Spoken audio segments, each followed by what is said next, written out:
भगवत गीता अध्याय 9 श्लोक नंबर 5, उसका हमने अनुवाद और तात्पर्य देखा था। आज हम उसकी व्याख्या देखेंगे।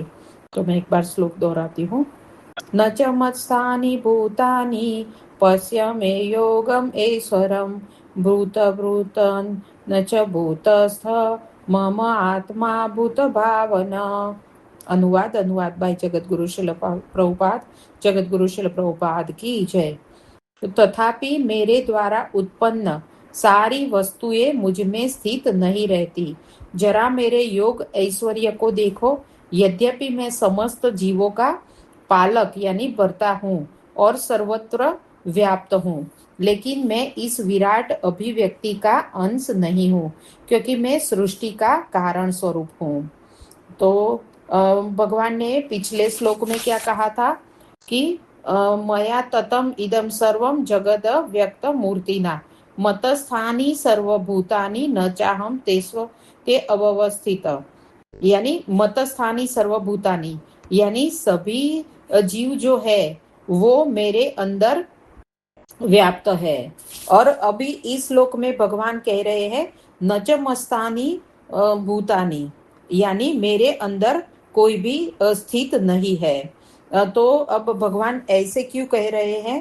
तो ये जो है वो भगवान कहते हैं जरा मेरे योग ऐश्वर्य को देखो।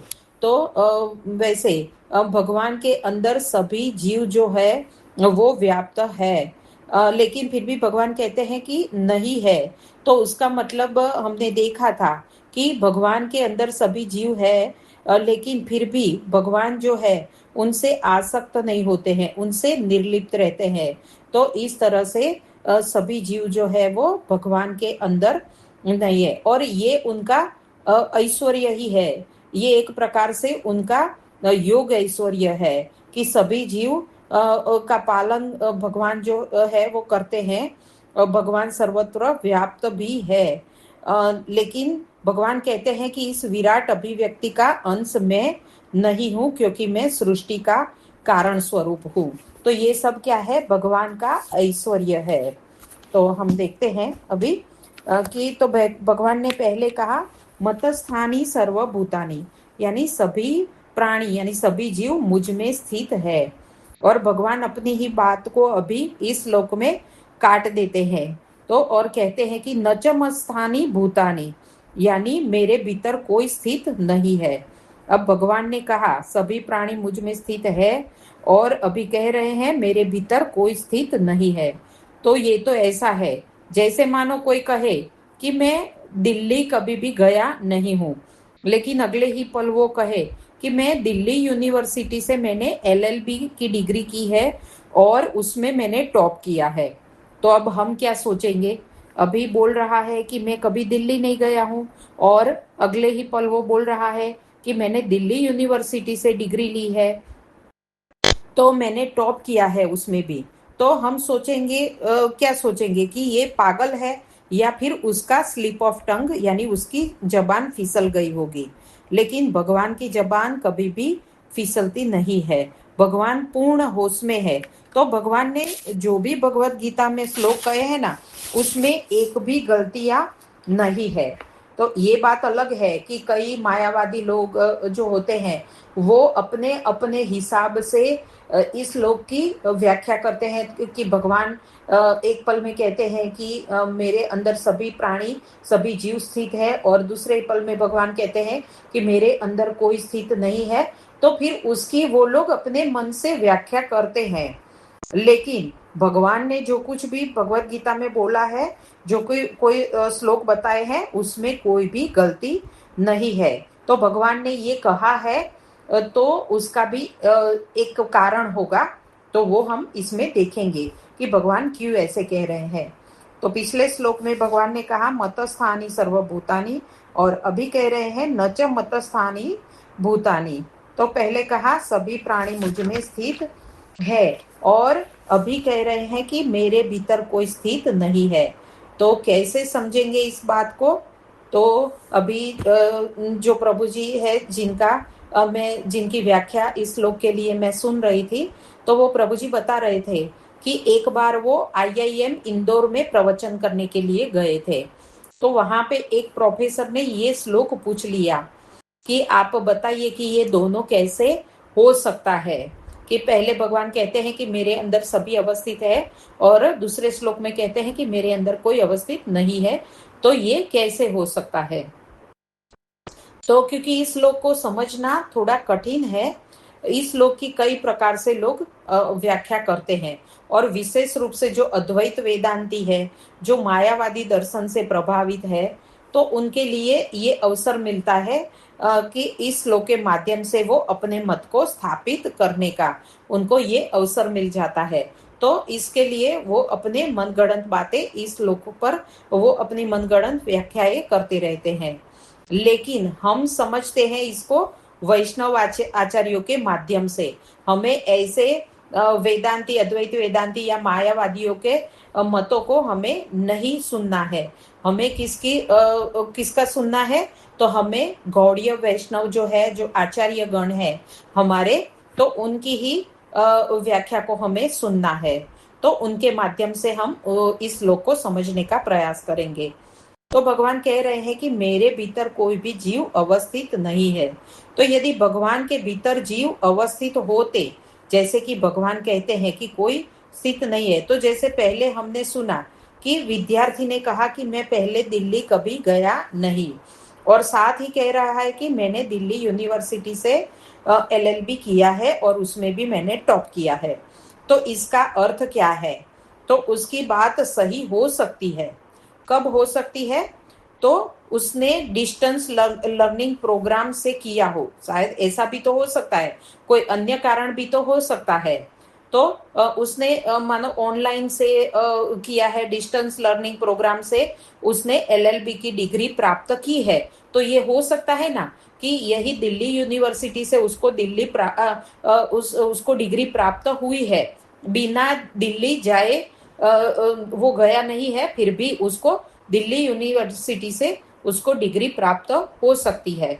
तो यानी कि जब दो बातें ऐसे विरोधाभासी प्रतीत हो रही है, तो कोई तीसरी बात होगी जो दोनों के बीच समन्वय स्थापित करे। तो उस तीसरी बात को समझना होगा, लेकिन उस तीसरी बात को कौन समझ सकता है, जो इन दोनों बातों से ऊपर उठकर सोच सकता है, वो ही समझ सकता है। वरना तो सभी लोग ऐसे ही सोचेंगे कि या तो फिर उसका माइंड जो है वो थोड़ा खिसक गया है, या फिर उसकी जीभ जो है वो फिसल गई है, या कोई भी वो रीजन सोच सकते हैं। लेकिन कोई व्यक्ति जो है वो इन दोनों से ऊपर उठकर जब सोचता है, तब उसको ये समझ में आता है कि ये हो सकता है, इसके पीछे भी कोई कारण हो सकता है, तब उसने ये बात बोली है। तो जैसे मानो एक दूसरा उदाहरण देखते हैं कि मोहन नाम का एक व्यक्ति है। तो उसके बारे में लोगों ने कहा कि मोहन दिन भर उपवास करता है, लेकिन साथ ही साथ लोग कह रहे हैं कि मोहन का वजन अभी बढ़ रहा है। तो यदि दिन भर मोहन उपवास करता है, तो फिर उसका वजन कैसे बढ़ता है, वो कुछ भी नहीं खाता है दिन भर, तो उसका वजन कैसे बढ़ेगा। तो इसको कैसे समझेंगे, तो इसका अर्थ है कि मोहन रात में अधिक खाता होगा।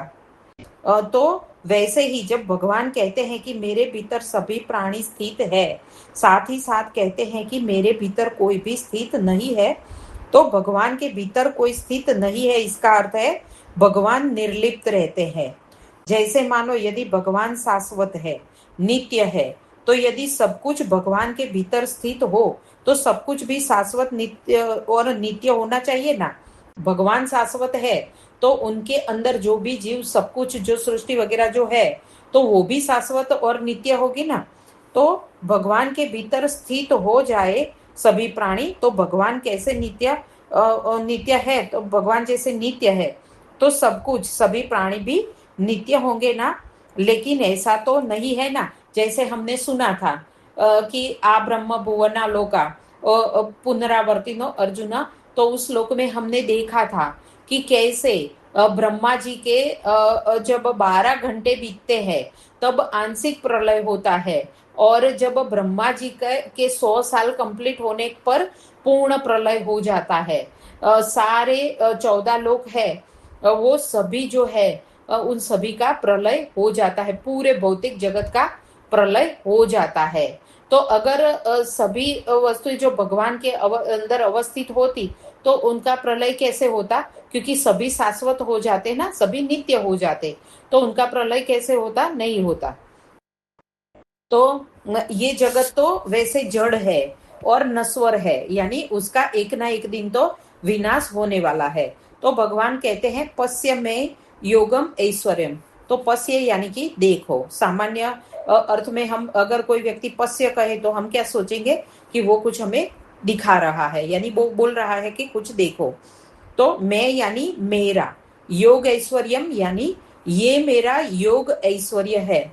तो यही तो भगवान का ऐश्वर्य है। यदि सामान्य व्यक्ति भी समझ जाए तो फिर भगवान की बातें असाधारण कैसे होगी? तो सभी लोग जो है वो भगवान को इसीलिए तो नहीं समझते हैं, और इसीलिए नहीं समझते हैं भगवान के ऐसे ऐश्वर्यों को, तो इसीलिए तो वो भगवान की शरण ग्रहण नहीं करते हैं।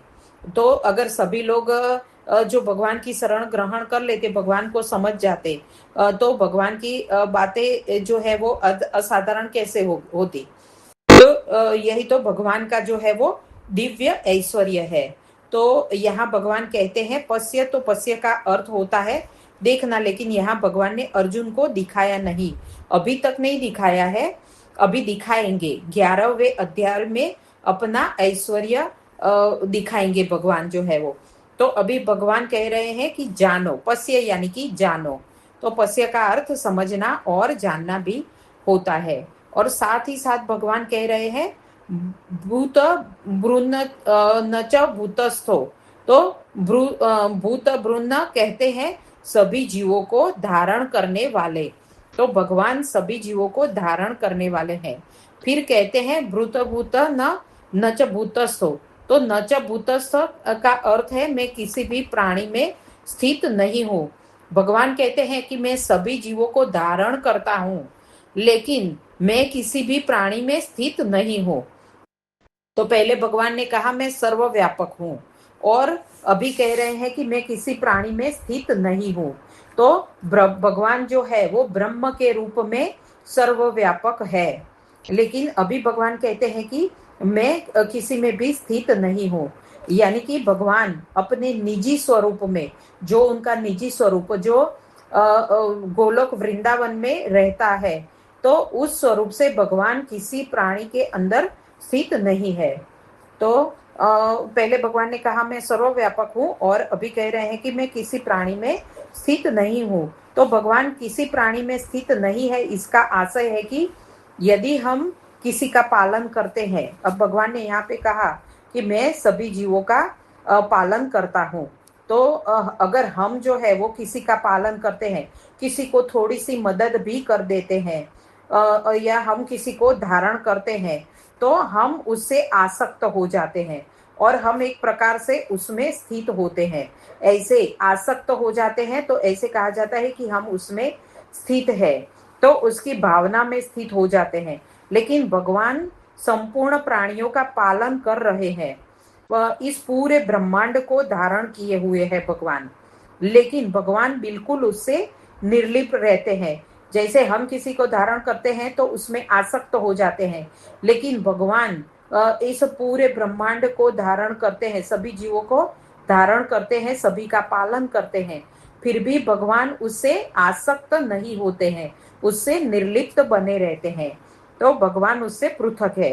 तो भगवान तो गोलोक वृंदावन में बांसुरी बजाते रहते हैं। तो यदि भगवान के परिप्रेक्ष्य में देखेंगे तो भगवान ऐसे जीवों से पृथक है, लेकिन ब्रह्म के परिप्रेक्ष्य में देखेंगे तो ब्रह्म सर्वव्यापक है। जो भगवान के 3 स्वरूप है, ब्रह्म, परमात्मा और भगवान स्वयं। तो ब्रह्म के रूप में भगवान जो है वो सर्वव्यापक है। तो भूत भ्रूण न च भूतस्थो ममात्मा भूत भावन। तो भगवान अपने बारे में कहते हैं ममात्मा।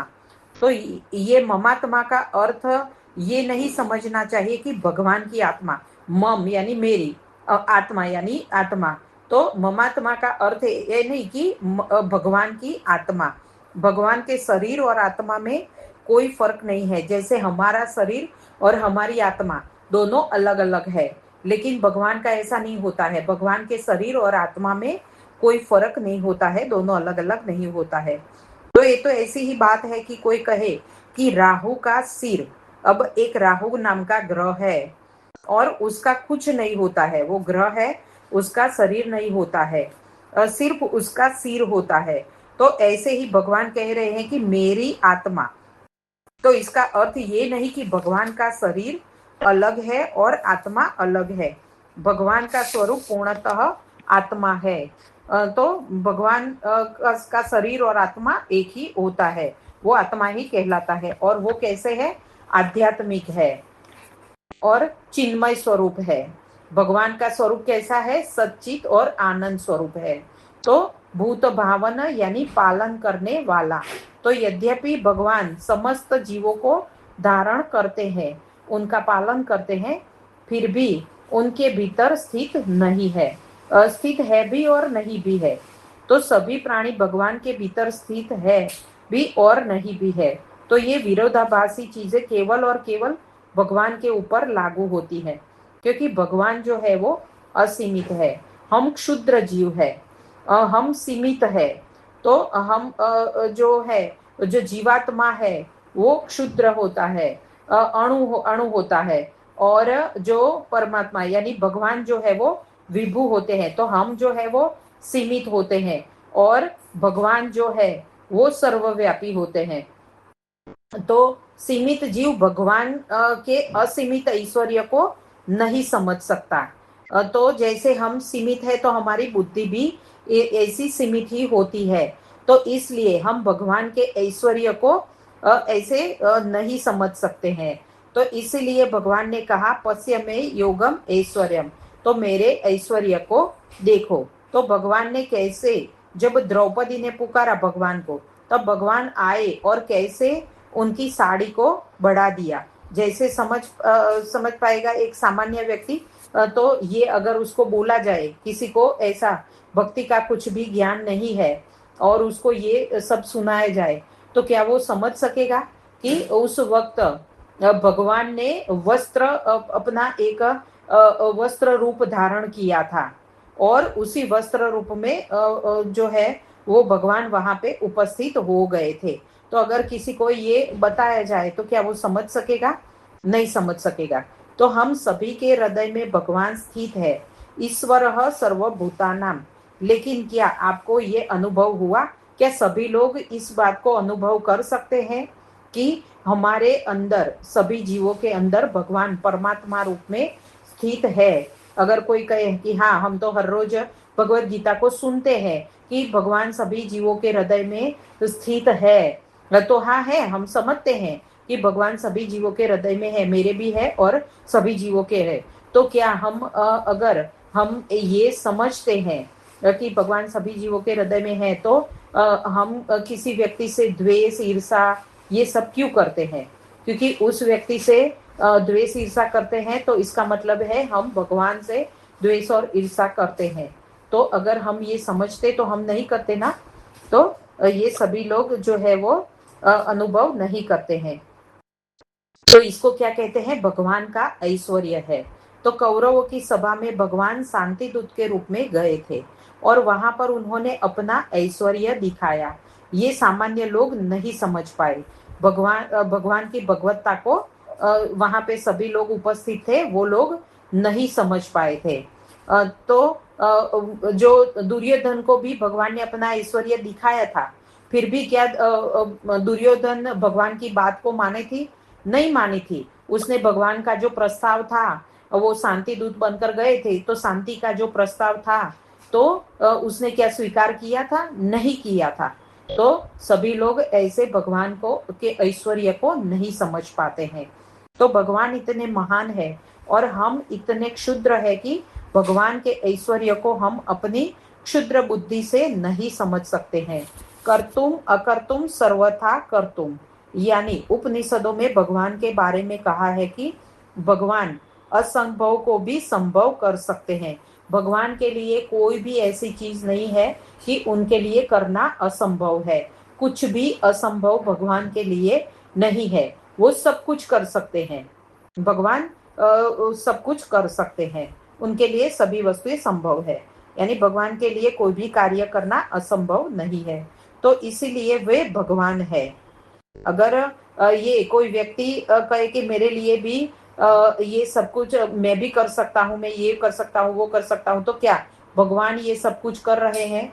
भगवान सभी जीवों को धारण कर रहे हैं, पूरी सृष्टि को भी धारण करते हैं, सभी का पालन करते हैं, क्या वो कर सकता है? नहीं कर सकता है। तो इसलिए भगवान ये सब कुछ करते हैं, तो इसलिए उनको भगवान कहा जाता है। तो इन 2 श्लोकों में भगवान ने अपना ऐश्वर्य प्रकाशित किया और आगे उदाहरण के द्वारा अपने इस वक्तव्य की पुष्टि करेंगे। अब भगवान ने जो बताया है, अपने ऐश्वर्य के बारे में बताया है, तो अगले श्लोक में भगवान इसकी पुष्टि करेंगे। तो अब ये ऐसे सामान्य व्यक्ति जो है, जो भक्ति में जुड़े नहीं है, तो वो लोग जो है वो भगवान के इस ऐश्वर्य को जो है वो नहीं समझ सकते हैं। लेकिन हाँ, क्या इसलिए हमें ऐसा मान लेना है कि हम तो नहीं समझ पाएंगे? नहीं, तो हम समझ सकते हैं, लेकिन कब समझ सकते हैं? तो इसके लिए हमें क्या करना पड़ेगा? पहले तो भगवान के नामों का जाप करना पड़ेगा। हरे कृष्ण महामंत्र का हमें निरंतर ऐसे जाप करना पड़ेगा। ऐसे भगवान के बारे में भगवान ने जो गीत, भगवान का जो गीत, भगवत गीता जो भगवान का गाया हुआ गीत है, उसमें भगवान ने हमें जो भी उपदेश दिए हैं, तो उनको सुनना पड़ेगा, उसको समझना पड़ेगा। फिर भगवान के नाम रूप गुण लीला के बारे में जो भागवतम में बताया है, तो उसको भी सुनना पड़ेगा। तो ये सब कुछ सुनते सुनते जब हमारा हृदय में बहुत सारे कलमश होते हैं, तो ये सब कुछ करते करते जब हमारा हृदय शुद्ध होता जाएगा, तब जाके हम भगवान को धीरे धीरे से समझने लगेंगे।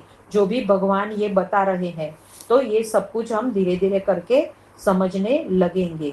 तो भगवान कहते हैं यहाँ पे कि नहीं समझ सकते, तो इसका मतलब हमें अपने हथियार नीचे नहीं रखने हैं कि हम नहीं समझ पाएंगे। भगवान ने कहा नहीं समझेंगे, तो इसलिए हमें कुछ नहीं करना है आज से। नहीं, हमें प्रयास करना है, हमें अभ्यास करना है, निरंतर अभ्यास करते रहना है, ताकि हम एक दिन भगवान को और भगवान के ऐश्वर्य को ऐसे समझ सकेंगे। तो ये थी आज के श्लोक की व्याख्या।